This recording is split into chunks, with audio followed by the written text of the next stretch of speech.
전 시간 내용을 잠시 살펴봅니다. 자, 우리 4절 말씀 함께 읽습니다. 시작. 다윗의 사람들이 이르되 보소서 여호와께서 당신에게 이르시기를 내가 원수를 네 손에 넘기리니 네 생각에 좋은 대로 그에게 행하라 하시더니 이것이 그날이니이다 하니 다윗이 일어나서 사울의 겉옷자락을 가만히 베니라. 사울이 특공대 3,000명을 소집하여 다윗을 계속 쫓고 있습니다. 다윗을 쫓아왔던 사울이 뒤를 보러 동굴에 들어갔는데요. 그 동굴 속에는 다윗과 다윗의 사람들이 숨어 있었습니다. 다윗의 사람들은 사울을 죽이자고 했지만 다윗은 사울의 옷자락만 베어냈습니다. 다윗은 사울의 생명을 취할 수 있는 좋은 기회를 포기하고 사울을 그냥 내보내 주었습니다. 자, 사울이 동굴에서 나가자 다윗이 뒤에서 사울을 향해 외칩니다. 자, 우리 8절 말씀이요. 시작. 그 위에 다윗도 일어나 굴에서 나가 사울의 뒤에서 외쳐 이르되 내 주 왕이여 하며 사울이 돌아보는지라 다윗이 땅에 엎드려 절하고 내 주 왕이여 이렇게 외쳤겠죠. 다윗이 외치는 소리에 사울이 돌아보자 다시 땅에 엎드려 절했습니다. 지금 사울이 다윗을 죽이기 위해 쫓아온 상황입니다. 이 상황에서 다윗이 사울의 권위를 존중해 주는 것은요, 사울을 왕으로 세우신 하나님의 권위를 존중해 주는 것입니다. 사울이 3,000명의 특공대를 데리고 다윗을 쫓아왔습니다. 이 상황에 있어서 다윗의 마음속에 사울을 향한 미움이 없습니다. 다윗은 사실 이 세상에서 참 보기 드문 사람이에요. 다윗이 왜 하나님의 마음에 합한 사람이라 평가를 받는지 사울과의 관계 속에서 우리가 뭔가 느껴지는 것이 있습니다.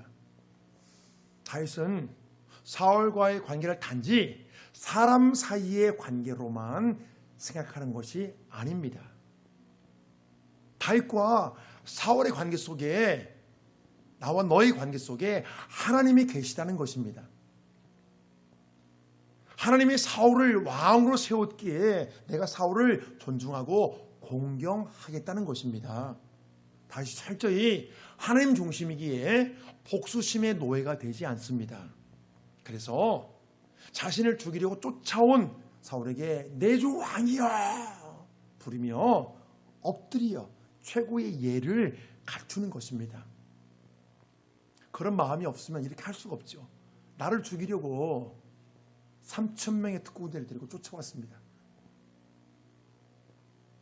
사랑하는 여러분, 사람 관계에서도 이 세상의 원리와 신앙의 원리는 분명한 차이가 있습니다. 세상 사람들이 사는 방식이 있고요, 하나님의 자녀들이 살아가는 방식이 있습니다. 세상의 원리와 신앙의 원리가 있습니다. 이 세상의 원리는요, 사람 관계에서 나와 너의 관계에서 나와 그 사람만 생각합니다. 또한 모든 것이 그러다 보니 나 중심적입니다. 내가 인생의 주인이기 때문입니다.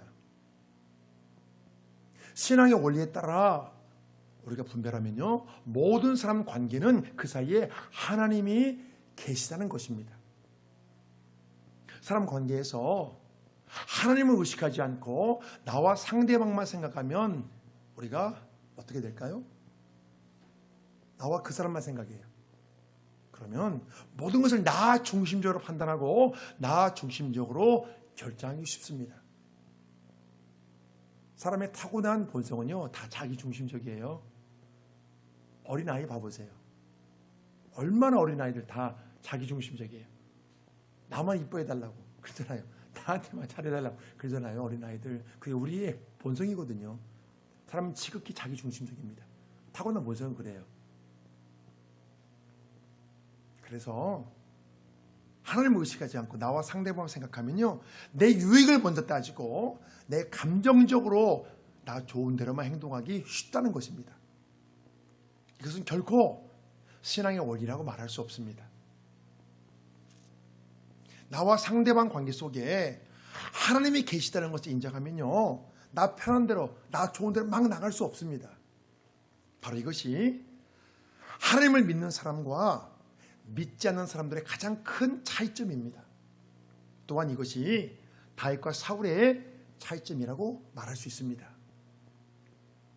자, 다윗이 사울에게 매우 지혜롭게 말합니다. 자, 우리 9절 말씀요. 시작. 다윗이 사울에게 이르되 보소서 다윗이 왕을 헤아리 한다는 하는 사람들의 말을 왕은 어찌하여 들으시나이까?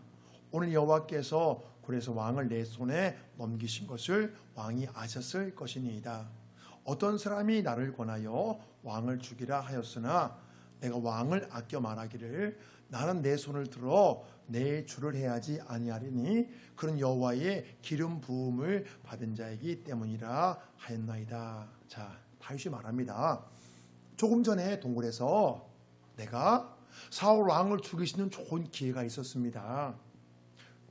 여호와께서 사울 왕을 내 손에 넘기셨다는 것입니다. 사람들이 이 기회에 사울 왕을 쳐야 한다고 말했지만 내 손으로 당신을 칠 수 없었습니다. 당신은 여호와께서 기름을 부은 자이기 때문입니다. 하나님이 세웠기 때문이라는 거죠. 나는 부하들의 잘못된 말을 듣지 않는데 당신은 왜 부하들의 잘못된 말을 듣냐는 것입니다. 나는 결코 사울 왕을 해칠 마음이 없습니다. 다윗이 그 증거로 사울의 옷자락을 보여줍니다. 옷자락. 죽일 수 있었지만 옷자락만 베었다는 거죠. 사울이 다윗에게 나쁜 감정을 갖게 된 것은요, 사무엘을 통해 여호와께서 사울을 버렸다고 말했던 그 시점부터입니다. 하나님이 왕을 버렸나이다.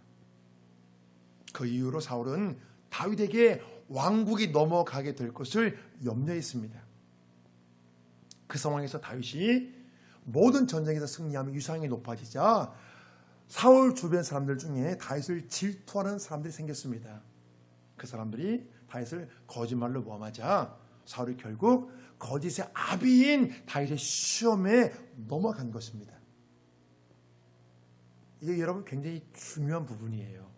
이 부분이. 사람이 뭔가 결정을 내릴 때 나름대로 생각하는 과정이 있습니다. 그렇죠? 우리가 뭔가 결정을 내리고 뭐 행동을 할 때요, 나름대로 거치는 어떤 과정이 있어요. 생각하는 과정이 있어요. 그래서 그 과정을 크게 보면 두 종류가 있습니다. 크게 보면 첫 번째는 무엇보다 먼저 하나님의 뜻을 생각하는 사람이 있습니다. 하나님의 뜻, 뭐가 하나님의 뜻일까?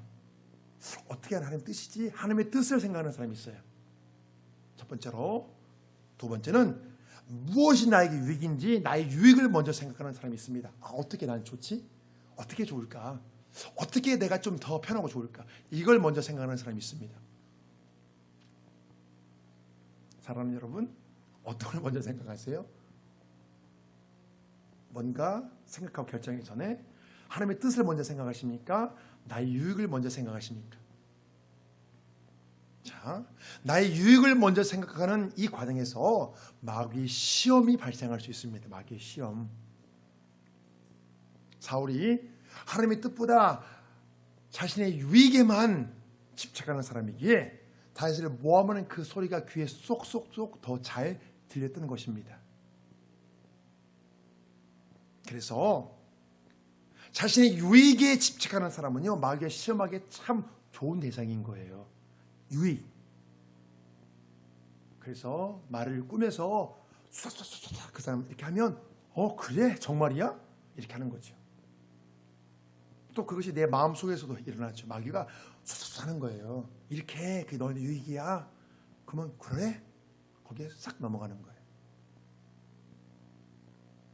평소에 하나님보다 내 유익을 먼저 생각하는 사람은요, 마귀가 언제든지 시험하고 유혹할 수 있는 큰 약점을 품고 있는 거예요. 그 부분만 싹싹싹싹 건드리면 넘어가는 거예요. 그래서 사기를 당하잖아요. 사기도. 이렇게 해봐. 그러면 큰 이익을 남겨준대. 그래서 당하는 거예요. 그래서. 그러면 그것이 굉장히 크게 들리는 거예요. 그것이. 마찬가지로 마귀가 우리 마음에 속삭이 너 이렇게 해. 그게 훨씬 너한테 좋아. 그러면 거기에 싹 넘어가는 거예요. 그냥. 사랑하는 여러분, 과연 나는 어떤 종류의 사람입니까? 마귀가 시험하기 쉬운 상대입니까? 시험하기 힘든 상대입니까? 우리가 하나님의 뜻보다 내 유익에 먼저 집착하고 내 유익을 더 크게 생각하면 마귀가 언제든지 시험하면 그냥 걸려 넘어질 수 있는 그 약점을 품고 있는 거예요. 사울 주변 사람도 문제지만 진짜 문제는 사울 자신입니다. 사울 속에 있는 탐욕 때문에 다윗을 모함하는 그 소리가 더 크게 잘 들렸던 것입니다. 반면에 다윗은 부하들의 재촉에도 사울을 해치지 않았습니다. 현실의 고난을 완전히 끝낼 수 있는 좋은 기회를 내 스스로 포기했습니다. 그 순간 사울의 옷자락을 베는 그 순간 다윗의 마음이 조금은 흔들렸을지도 모릅니다. 최고 용사인 다윗이 사울의 목을 베는 것은 매우 간단하지만 사울을 그냥 보내주었습니다. 다윗은 평소에도 하나님의 뜻을 먼저 생각하는 사람이었습니다. 나에게 좋은 것, 내 유익에 민감하지 않았기에 그 시험을 잘 통과했던 것입니다. 내 유익에 민감하고 나 좋은 것에 집착하면요, 시험을 잘 통과하기 힘들어요. 그냥 흘려보내기가 힘들어요. 내 유익, 거기 민감하면. 사울과 다윗의 행동은요, 모든 것이 거의 정반대이지만 쉽게 살펴보면 이 문제 때문에 그 결과가 나오는 거예요. 이 문제, 그게 뭘까요? 바로 이겁니다. 내 유익이 먼저인가? 하나님의 뜻이 먼저인가? 나 중심인가? 하나님 중심인가? 바로 이 차이가 사울과 다윗의 인생을 결정했던 것입니다. 사울의 옷자락을 보여주었던 다윗이 왕은 내 생명을 취하했지만 나는 사울 왕에 대해 범죄한 것이 없다고 말합니다. 다윗이 사울에게 신하로서 충성을 다했다는 것입니다. 이 말의 더 깊은 의미는요, 사울을 하나님이 기름 부어 세웠기에 내가 하나님을 섬기듯이 사울 왕을 섬겼다는 것입니다. 하나님이 세웠기에, 하나님의 권위를 내가 인정하기에 사울의 권위도 인정한다는 것입니다. 사울이 다윗을 죽이려고 단창을 던졌지만 그 이후에도 다윗은 하나님을 섬기듯이 사울 왕을 섬겼습니다. 사울이 목숨 걸고 전쟁터에 나갔잖아요. 다윗은 하나님의 세우신 사울의 권위를 인정하는 것이 바로 하나님의 권위를 인정하는 것이라고 그렇게 믿었습니다. 그래서 단지 다윗이 충성심이 강하고 마음이 넓은 차원의 문제가 아닙니다. 그런 문제가 아니에요. 그냥 단지 사람 사이의 관계, 그런 문제가 아닙니다.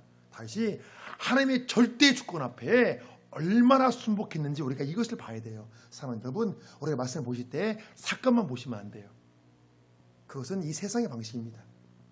어떤 사건만 보는 것이 아니라 그 배후에서 하나님이 어떻게 역사하는지, 여러분 그 흐름을 봐야 돼요. 어떤 하나님과 관계를 봐야 됩니다. 그래야 말씀이 제대로 보여요. 그 문맥의 그 흐름이 있거든요. 여러분 그걸 보셔야 돼요. 하나님 어떻게 하시는가, 어떻게 일하시는가. 단지 사건을 보면 여러분 이게 잘 전체적으로 이해를 못하는 거예요. 그럼 하나님의 의도를, 하나님의 절대 주권에 다윗이 얼마나 순복했는지 여러분 이걸 보셔야 돼요. 이것을. 다윗은 사울이 이제 동굴에 들어와서 뒤를 본 이 사건도 오늘 여호와께서 사울 왕을 내 손에 넘겼다고 표현합니다. 하나님이 하셨다는 거죠. 하나님께서. 사울이 그 많은 동굴 중에 다윗이 숨어있는 그 동굴에 들어온 것은 단순히 우연이 아니라 하나님의 섭리라고 다윗이 이해했습니다. 하나님의 섭리. 우리가 매사에 하나님의 주권을 진실로 인정하면요, 사랑하는 여러분, 무슨 일을 만나든지 먼저 하나님을 찾게 됩니다. 하나님의 주권, 무슨 일을 만나든지 이것이 그저 우연이 아니라 하나님의 뜻과 계획 속에 이루어졌다. 그걸 여러분 믿으면 하나님을 먼저 찾게 되죠. 하나님과 상의하죠. 먼저. 이 세상 사람들은 우연이라는 말을 사용하지만 성경에는 여러분 우연이라는 말이 없어요. 그런 말이 없습니다. 성경에는 그렇게 말씀하지도 않고요. 모든 것이 하나님의 뜻과 계획에 따라 움직여지기 때문입니다. 이것을 하나님의 섭리라고 말합니다. 크게 보면, 하나님의 뜻과 계획을 더 넓은 차에 보면 하나님의 섭리라고 말하는 섭리. 사람들은 각기 자신의 자유의지에 따라 결정하고 행동하지요. 그렇지만 이 모든 결국 하나님의 계획과 맞물려 간다는 거예요. 이게 너무 신비하죠. 마치 두 개의 톱니바퀴가 이렇게 맞물려 가듯이 결국 나의 자유의지와 하나님의 뜻과 계획이 서로 결국 맞물리게 돼요. 나는 그냥 이렇게 했어요. 그냥 했는데 하나님의 인도하심을 보면 내가 어떻게 한 거, 심지어 내가 하나님 앞에 정말 죄를 짓고 잘못한 것까지 하나님 사용하셔서 나를 하나님 인도하시는 거예요. 심지어 정말 놀랍죠. 나는 정말 하나님께 너무너무 잘못했는데 하나님은 그것마저도 하나님 합력과 선을 이루게 인도하신다는 거예요. 정말 놀라워요. 하나님은 내가 하나님을 바르게 결정하고 바르게 한 것도 물론 하나님의 그걸 통해서 인도하시지만 심지어 하나님 나를 인도하시려면요, 내가 잘못한 것까지, 내 그것 때문에 정말 어려움을 당한 것까지 하나님께서 함직의 선을 이루고 인도하시는 걸 보게 됩니다. 그래서 진짜 하나님 정말 대단하구나 이렇게 고백하게 되는 거예요. 사울과 다윗의 가장 큰 차이점이 바로 이것입니다.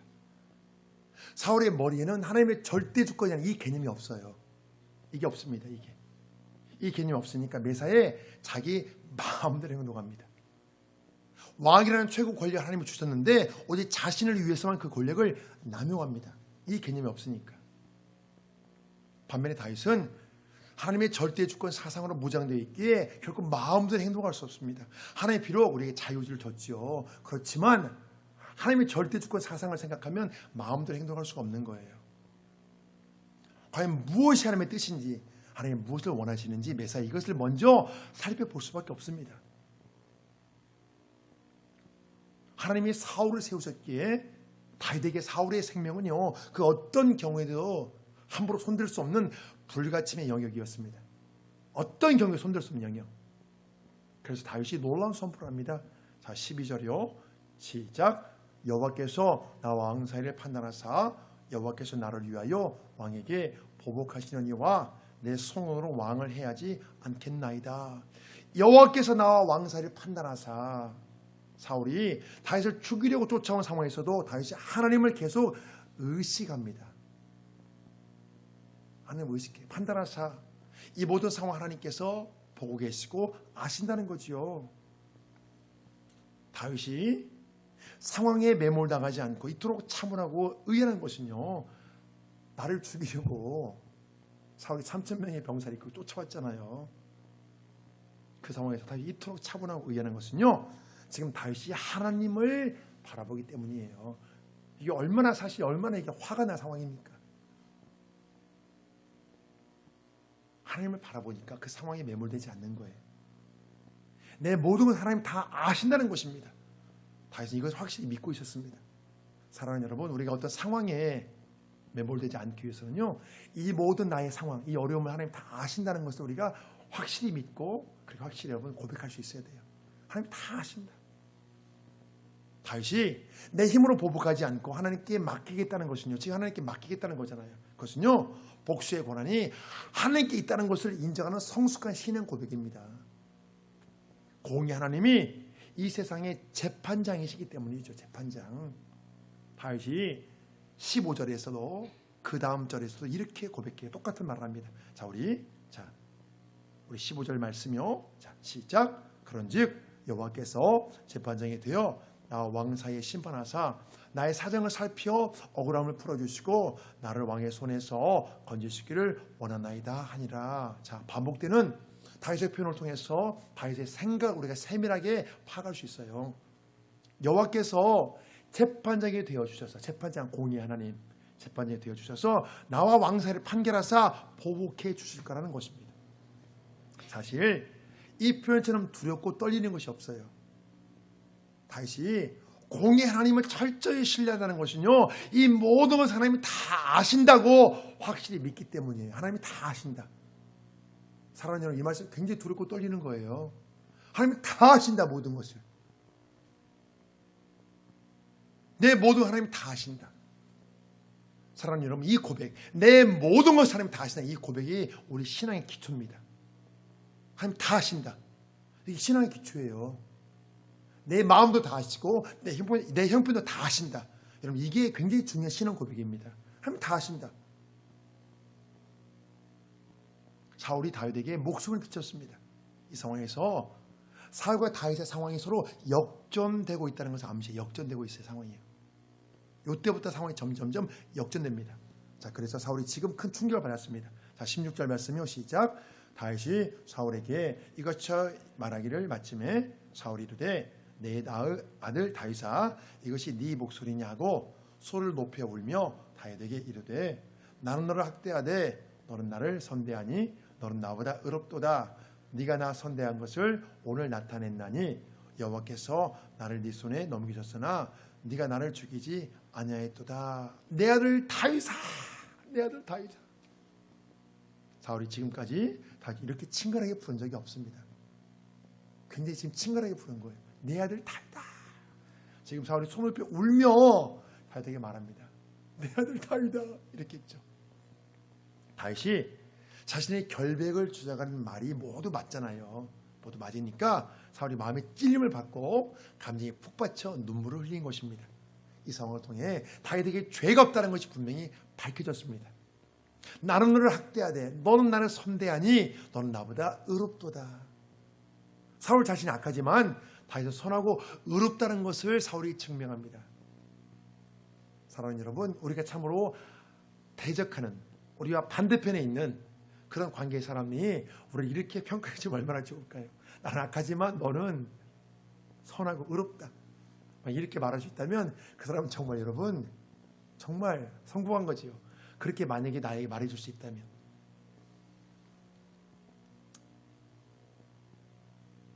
사울이 다윗을 악하게 대했는데 다윗이 자신을 선하게 대하자 사울이 다윗의 의로움을 인정해 주었습니다. 나의 원수에게 의로움을 인정받는 거예요. 이게 진짜 인정이죠. 사울의 겉모습을 보면 마치 회개가처럼 보여요. 사랑하는 여러분, 이게 사울의 회개가 맞나요? 틀리나요? 어떻게 보시나요? 이거 사울의 회개라고 보시나요? 겉모습을 보면 회개가처럼 보이지만 사람이 감정이 푹 받쳐 눈물 흘리는 것과 진실로 회개한 것은 다릅니다. 사울이 감정이 푹 받쳐 눈물을 흘렸지만 다윗을 죽이려 또다시 쫓아와요. 뒤에 보면 사울 자신의 이 모습이, 다윗을 쫓아다니는 이 모습이 하나님 앞에서 얼마나 죄인인지 이 사실을 모릅니다. 다윗의 전곡을 찌르는 설득력 있는 말에 사울이 감동했지만 사람이 변화되려면 하나님과의 관계에서 깨달아야 돼요. 하나님과 관계 속에서 그걸 깨달아야 됩니다. 사람에게 미안함을 느끼는 것이 회개가 아니에요. 미안해서 눈물 흘리고 좀 미안하다 말하는 게 여러분 이게 회개가 아닙니다. 이렇게 해서는 여러분 그 행동 고쳐지지 않아요. 공의 하나님 앞에서 자신의 죄를 깨닫고 돌이켜야 진정한 회개가 됩니다. 여러분 이게 부부관계에서도 마찬가지고 부모와 자녀 관계 마찬가지예요. 여보 미안해, 내가 잘못했어. 엄마 미안해요, 아빠 죄송해요, 잘못했어. 이렇게 해서 여러분 사람이 변하지 않습니다. 뒤에 그거 또 해요. 왜? 속에서 하고 싶은 욕정이 욕망이 올라오니까 끊지 못합니다. 반복돼요. 하나님과 관계에서 하나님 앞에서 내가 얼마나 그게 잘못된 것이 내가 죄인지 그걸 깨달아야 여러분 고쳐져요. 그걸 깨달아 그 죄를 끊습니다. 안 그러면 그때까지 여러분 안 고쳐져요. 왜? 내 속에서 올라오니까 계속 하고 싶은 욕구가 그게 이제 숙제인 거예요. 그게. 그래서 내 속에서 올라오는 이 본능적인 욕구를 여러분 이것을 자제할 수 있는, 이것을 끊을 수 있는 가장 큰 비결이 뭐냐?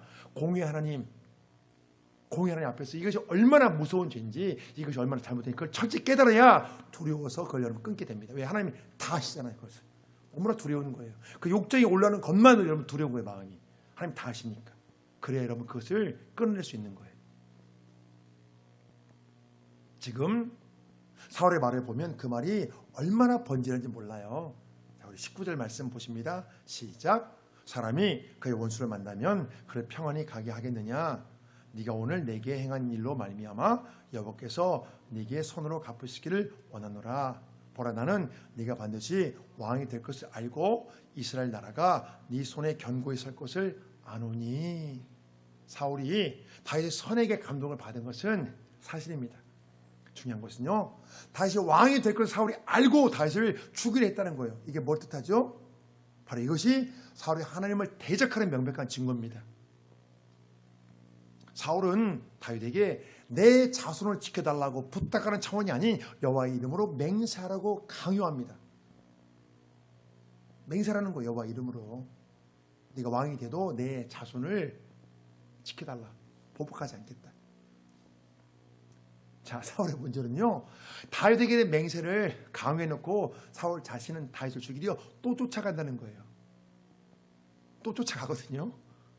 사랑하는 여러분, 우리가 주목해야 될 것은요, 사울이 하나님을 대적하기에 그의 삶 속에 거짓과 위선이 많다는 것입니다. 거짓과 위선, 우리가 잘 분별해야 돼요. 거짓과 위선은 여러분 마귀의 속성이에요. 우리가 여러분 잘 분별해야 됩니다. 거짓과 위선. 만약에 누군가가 보인 게 거짓이 많아, 위선이 많아, 그건요 마귀의 속성이거든요. 마귀의 속성. 이걸 여러분 잘 분별해야 돼요. 거짓은요 마귀의 속성입니다. 위선도 마귀의 속성이에요. 이걸 여러분 잘 분별해야 돼요. 매사에 하나님을 의식하는 다윗과는 완전히 다릅니다.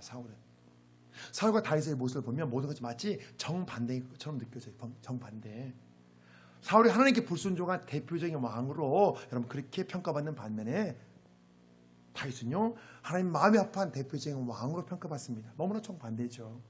이 두 사람을 갈라놓은 원인이 많이 있겠지만 간단히 말씀드리면요, 사울은 자신의 성품으로 살아왔고 다윗은 믿음으로 살아왔습니다. 성품으로 살아왔기 때문에 내 유익을 먼저 생각해요. 나 중심적이에요. 우리의 타고난 성품은, 우리 타고난 기질은 그러거든요.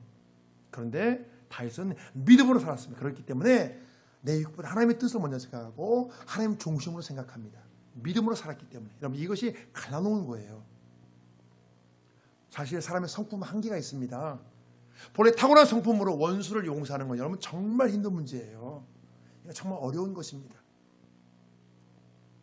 손야관 목사님처럼 내 아들 죽인 자를 양자로 삼는 것도 사람의 성품은 여러분 불가능해요. 어떻게 내 아들 죽인 자를 양자로 삼습니까? 이건 여러분 거의 불가능해요. 성품으로 못합니다.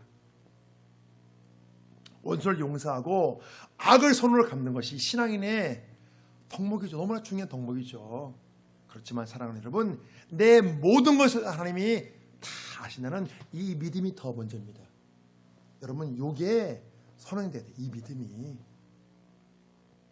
공의 하나님이 재판장이 되어주시어 상과 벌을 주신다는 이 믿음이 여러분 또한 있어야 되는 거예요. 하나님이 다 아시어 상과 벌을 주신다. 그러지 않고 하나님께 맡기지 않고 어떻게 원수를 용서합니까? 이건 여러분 정말 어려운 거예요. 하나님 다 아신다. 하나님 내 마음 다 아시죠. 주님 내 마음 다 아시죠. 이렇게 해야 여러분 용서가 되는 거예요. 내려놓아지는 거예요. 하나님 맡깁니다. 그래서 그 속에서 우리 마음속에서 악을 선으로 갚을 수 있는 영적 자신감이 생겨요. 그래 하나님 다 아신다. 이런 믿음이 있어야 또한 나의 복수를 하나님께 다 맡길 수 있는 여러분 신앙의 결단이 생기는 거예요. 하나님 다 아시니까 하나님 맡아주옵소서. 또한 다윗처럼 애매한 고난을 당하는 분들도 내 모든 걸 하나님 다 아신다는 이 믿음이 있어야 여러분 담대히 견뎌낼 수 있는 거예요. 너무 힘들다. 하나님 다 아시죠. 하나님 제분 다 아시죠. 주님 다 아시죠. 그래야 견딜 수 있는 용기가 생기는 거예요. 하나님 다 아시죠. 하나님 다 아시죠. 많은 주의 자녀들이 성품의 한계에 갇혀 있습니다. 성품의 한계. 타고난 길대로 살아요. 그냥 그 한계를 못 넘어가요. 거기 갇혀 삽니다. 이 틀 안에서 그냥. 우리가 사랑하는 여러분, 내 타고난 성품대로 살지 않고 믿음으로 살아야 한다는 걸 여러분 정확히 인식해야 돼요. 믿음으로. 타고난 성품대로 살면 여러분 한번 자기 생긴 대로 살아요. 그냥 한계 갇혀가지고. 우리가 이것을 인식해야, 믿음으로 살아야 인식해야 다윗처럼 성품의 한계를 뚫고 나갈 수 있습니다. 내 성품의 한계 여러분 뚫고 나가야 되잖아요. 우리가 믿음으로 살기 위해서는 먼저 하나님의 절대 주권을 철저히 인정해야 됩니다. 하나님의 절대 주권. 성경에서 하나님의 절대 주권에 대해 표현된 말씀이 있습니다. 자, 우리 욥기 1장 말씀이요. 시작.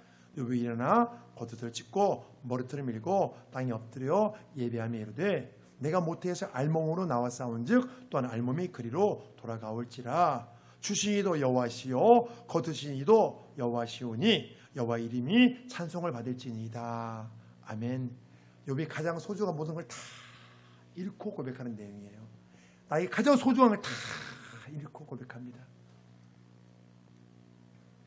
나에게 이 모든 것을 주신 분도 여호와시요 거두시는 이도 여호와이시니. 주신 분도 여호와시고 거두신 이도 여호와이시니. 사랑하는 여러분, 큰 재앙을 당한 이후에 생사 화복을 주관하시는 하나님의 절대 주권을 인정하는 고백입니다. 하나님 절대 주권, 나에게 주신 분도 여호와시오 거두시도 여호와시니, 이 절대 주권. 또한 바울이 로마서를 통해 하나님의 절대 주권에 대해 이렇게 말씀합니다. 자, 로마서 9장에 나오는 말씀이요. 시작. 이 사람아, 네가 누구이기에 감히 하나님께 반문하느냐? 지음을 받은 물건이 지은 자에게 어찌 날 이같이 만들었느냐 말하겠느냐? 도기장이가 지는 한 덩이로 하나님 귀 쓸 그릇을, 하나님 천이 쓸 그릇을 만들 권한이 없느냐? 지금 바울이 사람들이 하나님을 대하는 태도에 대해 말하고 싶은 것입니다. 사람들이 때로 하나님을 향해 따질 때가 있지만 무엇이 내 마음에 들지 않는다고 따지지 말라는 거예요. 하나님께. 우리가 그럴 수 있잖아요. 하나님 어떻게 이렇게 할 수 있습니까? 이렇게 하거든요. 하나님 이럴 수 있습니까? 우리가 이렇게 하거든요. 우리가요. 따지지 말라는 거예요. 하나님께 따지지 말라는 거예요. 진흙 한 덩이가 토기장이시 하나님께 취할 태도는 믿음과 순종이기 때문입니다. 진흙 한 덩이. 그래서 이걸 말하는 거예요. 네 주제를 알라. 너 주제 파악해. 네 분수를 알아. 네 주제가 무엇인지. 그래 있잖아요. 너 자신을 알라. 네 주제를 알라는 거예요. 너는 진흙 한 덩이밖에 안 돼. 너는 하나님 이렇게 할 수도 있고 이렇게 할 수도 있지. 사람의 행동을 결정하는 것은 결국 사상과 가치관입니다. 사상 가치관. 우리가 하나님의 절대 주권 사상으로 나의 생각을 모색하면요, 다윗처럼 하나님 마음에 합한 사람으로 점점점 변화되어 갈 수 있습니다. 사랑하는 여러분, 이 염란한 세상에서 우리가 하나님의 절대 주권 사상으로 잘 준비되어 무슨 일을 만났는지 내 성품이 아닌 믿음으로 승리하시기를 주의 이름으로 축복합니다. 아멘.